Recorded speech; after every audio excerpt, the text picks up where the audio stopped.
What kind of city can make a young trader wealthy before his hair turns gray, and yet swallow a university graduate whole before her first promotion?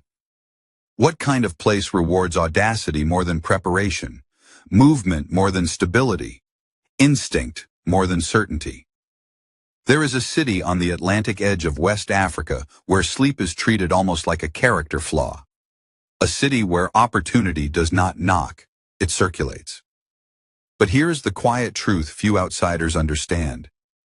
In this city, success is rarely inherited. It is hunted. And sometimes, the hunt hunts back.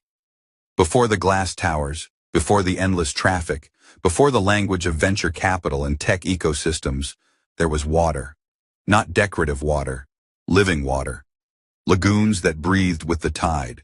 Mangroves that concealed pathways known only to fishermen, salt traders, and spiritual custodians. What is now called Lagos was never originally imagined as a city. It was a network, a moving organism, a place where survival belonged to those who understood flow. Among the Yoruba people, mobility was never chaos. It was intelligence. Markets shifted with seasons. Power traveled through trade routes. Wealth was measured not only in possessions, but in reach. To stand still was to decline.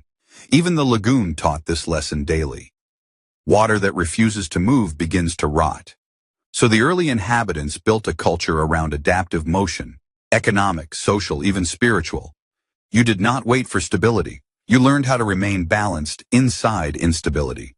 That memory still lives inside the city, though few recognize it. But here is where the contradiction begins. Lagos is often described as ruthless, impatient, unforgiving. Yet the same city produces an unusually high number of self-made millionaires. How can one environment generate both acceleration and exhaustion? Consider a familiar case. A young man arrives from a quieter town with one suitcase and an address scribbled on paper. He does not fully understand the transport system. He does not yet speak the city's economic dialect, negotiation without sentiment. Within months, something changes. His walking speed increases, his voice sharpens, his risk tolerance stretches. Soon he is trading electronics, then importing, then supplying retailers. Money begins to orbit him, not because the city is kind, but because Lagos respects velocity.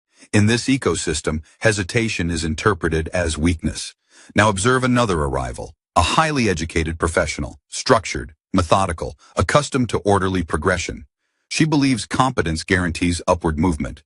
But Lagos does not always reward competence first. It rewards visibility, proximity, network density, social stamina.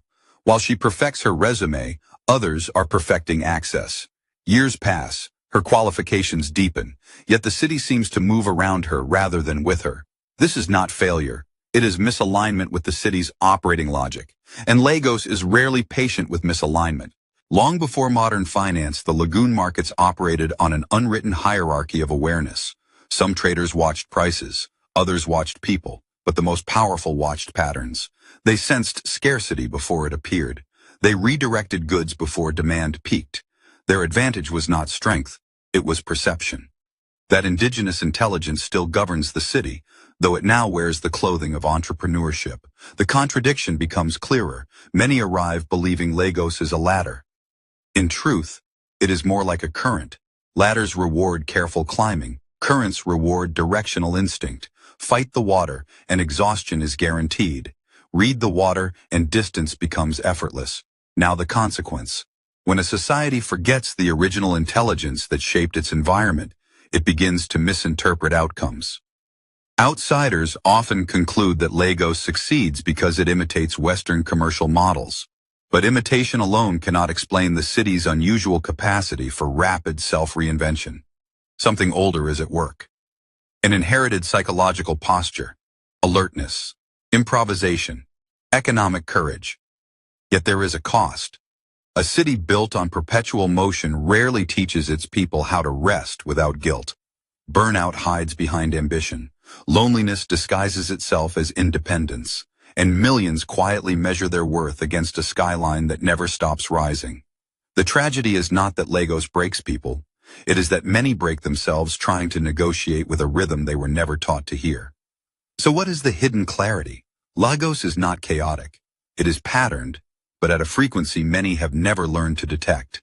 It is less a place, and more a test of perception. Those who thrive are not always the smartest, nor the most educated.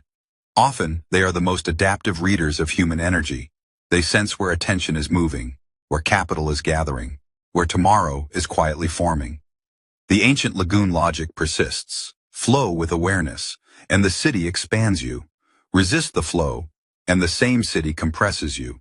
Which means Lagos is not inherently generous or cruel. It is responsive, almost conversational.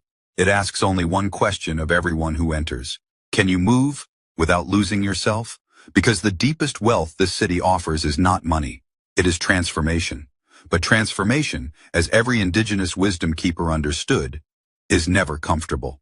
Perhaps the real question is not why Lagos builds millionaires and breaks millions, but whether we have learned the difference between motion that grows a life and motion that quietly consumes it.